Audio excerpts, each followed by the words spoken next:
আপনি যখন একটা চাকরিজীবীর সাথে ঘুরবেন, আপনি ধরেন আপনি হচ্ছে ৩ টা চাকরিজীবীর সাথে ঘুরতেছেন একটা সময়। ঘুরতে, ঘুরতে আপনি ৪র্থ ব্যক্তিটা হয়ে যাবেন চাকরিজীবী। আর আপনি যখন বেশ কয়েকটা ব্যবসায়ী আছে, তাদের সাথে আদান-প্রদান, কমিউনিকেশন, কথাবার্তা সবকিছু করতেছেন। আপনি কিন্তু ৪র্থ ব্যক্তিটা ব্যবসায়ী হয়ে যাবেন। আর আপনি যখন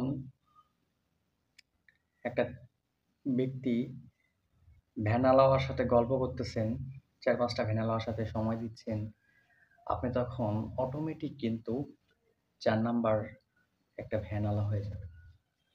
তো আপনি এইটা ম্যাটার করে যে আপনি এখন কার সাথে আছেন, কিভাবে আছেন।